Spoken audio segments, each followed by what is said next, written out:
He was the man everyone adored, my devoted husband of 12 years. To them, he was perfect. To me, he was a monster. This is the brutal truth of the empire I built, and the devastating cost of the freedom I fought for.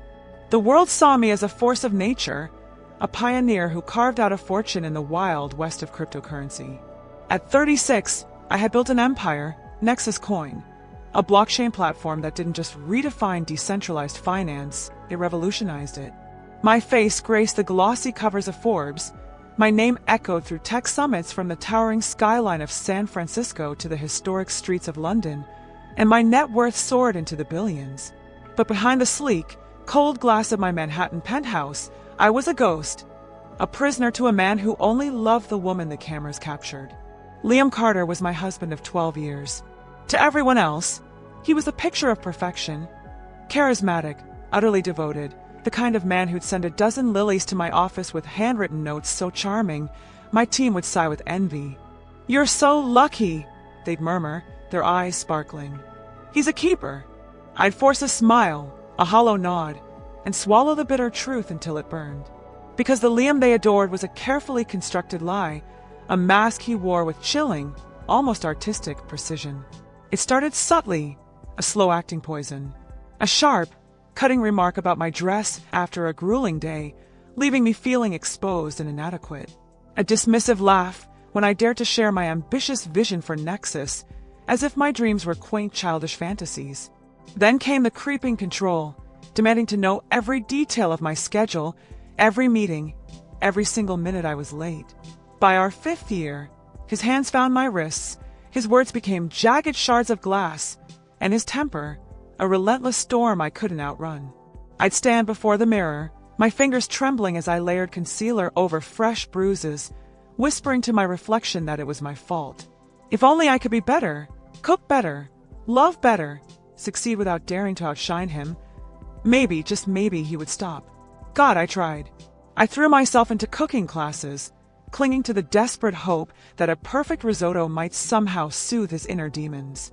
I even invited him to critical board meetings, believing inclusion would make him feel valued, part of my world.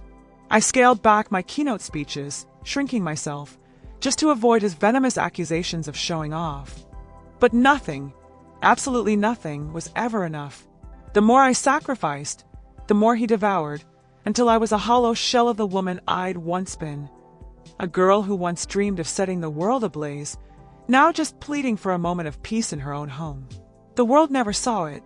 How could they? Liam was a master illusionist. At glittering gala events in Miami or intimate charity dinners in London, he'd hold my hand, whisper sweet, empty words, and effortlessly charm every soul in the room. When I once, foolishly, confided in a colleague, her eyes widened in genuine disbelief. "Liam? No way. He adores you." I never spoke of it again. The paralyzing fear of being branded a liar, or worse, an ungrateful wife, kept me locked in silence. I was the crypto queen, the woman who seemingly had it all. Who would ever believe I was quietly, desperately drowning? The night I met Sophie, I was unraveling, thread by painful thread. It was a tech summit in San Francisco, one of those dazzling, superficial events where everyone pretends to be your closest ally. I had just delivered a keynote, my voice surprisingly steady, even with the fresh bruise blossoming on my collarbone, a cruel memento from Liam's argument the night before. He'd stayed home, snarling he was done being your trophy, but I knew deep down he'd be watching the live stream, meticulously searching for any excuse to punish me further. After the speech, I slipped away to the hotel bar, desperate for just a moment of blessed solitude. That's when she approached, Sophie Bennett, a journalist with warm, intelligent hazel eyes and a smile that felt like a gentle summer breeze. She introduced herself, said she'd been following my work for years, and asked if she could buy me a drink. I hesitated, my guard instinctively up, but something in her gaze, a genuine kindness, an unguarded sincerity, made me nod. "Yes," I heard myself say. We talked for hours, not about crypto or business, but about life, the quiet hum of existence. She asked about my childhood in Boston, my enduring love for jazz, the worn novels I read to escape. For the first time in what felt like an eternity, I felt truly seen, Not as Emma Harper, the untouchable billionaire, but as Emma, the woman who still secretly dreamed of painting someday. When I mentioned Liam in passing, her eyes flickered, catching the subtle quiver in my voice. She didn't pry, didn't push, but before she left, she handed me her card. "If you ever need to talk," she said, her voice soft but firm, "I'm here." I didn't call her then. Not yet. But I kept her card, tucking it into a hidden pocket of my wallet like a forbidden secret, a fragile hope I wasn't ready to claim. The abuse festered, grew uglier. Liam's rage became terrifyingly erratic, sparked by the smallest things, a missed text, a successful business deal, even the sound of my laughter. One night, he hurled a wine glass at the wall, the shattering echoing the fragments of my spirit, all because I'd laughed too warmly at a client's joke. "You think you're above me, don't you?" he growled, his breath a hot, toxic cloud against my face. I apologized, my voice barely a whisper, swept up the dangerous shards, and cried myself to sleep in the cold guest room. The next morning, he was all saccharine apologies, promising, as always, it would never happen again. And I, desperately, foolishly wanted to believe him. I always did, but the cracks in my resolve were widening, deepening. I began to document the abuse in a private journal. Every date, every time, his vicious words, his cruel actions. It was a quiet, desperate act of defiance, a way to anchor my truth when the world stubbornly refused to see it. I hid the journal in a locked drawer, alongside Sophie's card, which I'd pull out on the darkest nights, my gaze lingering on her name, wondering if I had even an ounce of strength left to reach out. 6 months after San Francisco, I saw Sophie again at a major blockchain conference in London. She was covering the event for a prominent tech magazine, and when our eyes met across the teeming hall, my heart leaped, a frantic bird trapped in a cage. She approached me during a brief break, her smile as warm and inviting as I remembered. "You look like you could use a coffee," she said, and a genuine laugh bubbled up from deep inside me, a real laugh, the kind I'd forgotten I was capable of. We found a quiet, unassuming cafe in Soho, and before I could even stop myself, the words poured out. I told her about Liam, not everything, not the deepest horrors, but enough. Her face didn't contort with disbelief or pity, only a profound, quiet empathy. "You don't deserve this," she said, her hand reaching across the table, brushing mine. The touch was electric, a grounding force, connecting me to something real after years of floating adrift. She didn't offer empty fixes or worn-out cliches. She simply listened. And when I cried, hot tears streaming down my face, she just handed me a napkin and stayed. That night I called her, and the next, and the next.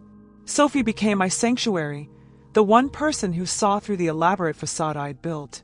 She'd meet me in secret, in anonymous hotel lobbies or secluded parks, always with an almost surgical caution to avoid Liam's growing suspicion.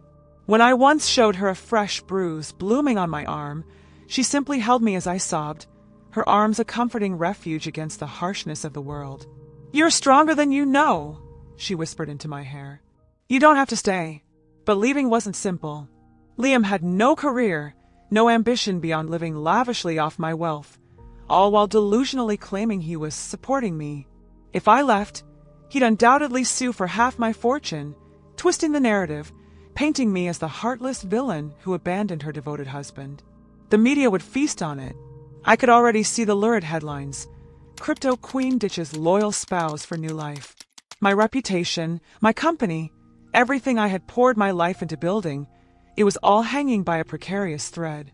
Sophie, however, changed everything. She wasn't just a friend or a confidant. She was a mirror, reflecting the vibrant woman I'd buried beneath years of crushing pain. Our conversations deepened, our moments together crackling with something new, something exhilarating. One evening, in a dimly lit jazz club in New York, she gently took my hand under the table, her thumb tracing soft, hypnotic circles on my skin. "Emma," she said, her voice a soft caress but utterly steady, "you deserve to be loved without fear." I kissed her that night. It was tentative, trembling, like stepping onto an uncharted shore, into a world I never knew existed. I'd never been with a woman before, never imagined I could feel this way. Safe, cherished. utterly, gloriously alive. Sophie didn't demand I leave Liam, didn't pressure me into anything. She simply loved me, unconditionally, and in the boundless expanse of her love, I finally found the courage to fight. With Sophie's unwavering help, I began to meticulously plan my escape. She connected me with a discreet lawyer, Rachel, a brilliant force who specialized in high-profile divorces. Rachel was sharp, fiercely compassionate, and utterly fearless. "We need irrefutable evidence," she stated, her voice calm but firm. "The world may cling to their image of Liam, but the truth, Emma, doesn't lie." I handed over my journal, every page a raw testament to my suffering. Sophie, with a quiet determination, suggested installing hidden cameras in the penthouse, a move that filled me with terror but felt grimly necessary. "You're not alone in this," she promised, and I believed her with every fiber of my being. The cameras captured what words never could: Liam's explosive rage, his chilling threats, the way he loomed over me like a predator. Each clip was a fresh stab to my heart, but also, paradoxically, a burning spark of resolve. Rachel built the case, piece by agonizing piece, while Sophie held my hand through every wave of fear. "You're doing this for you," she'd whisper, and I'd cling to her words like a lifeline in a storm. The divorce filing hit Liam like a physical blow, a sudden, devastating hurricane.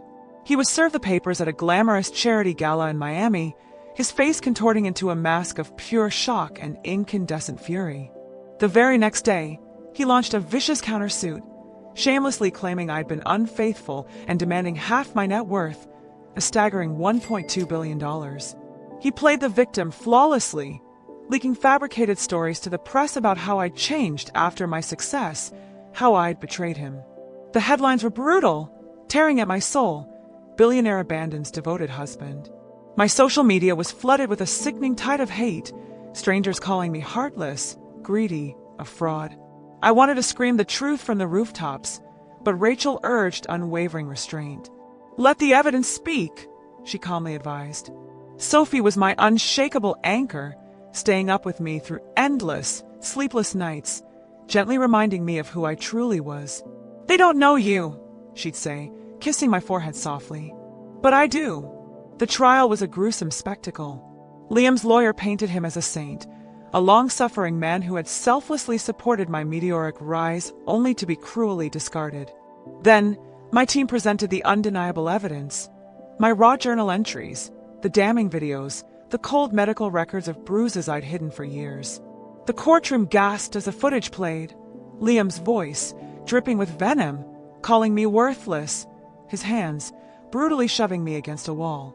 I sat there, trembling, Sophie's hand a steady, reassuring warmth squeezing mine under the table. Liam's carefully constructed facade crumbled, shattered beyond repair. His charm, his cunning deception, simply could not withstand the crushing weight of the truth. The judge ruled decisively in my favor, dismissing his outrageous countersuit and granting me a permanent restraining order.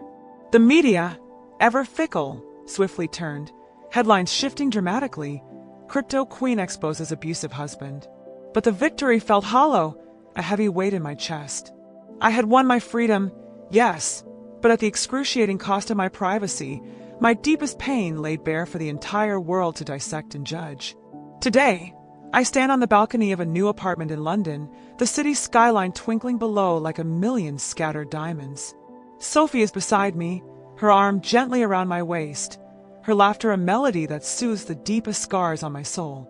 We're building a life together, brick by careful brick, a life rooted in unwavering trust and a love so profound, so healing, I never knew it was truly possible.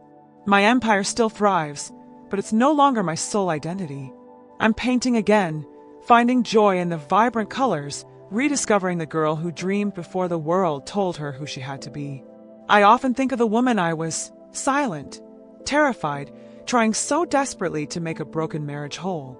I wish I could reach back through time and tell her she was always enough, that her worth was never, ever tied to his approval.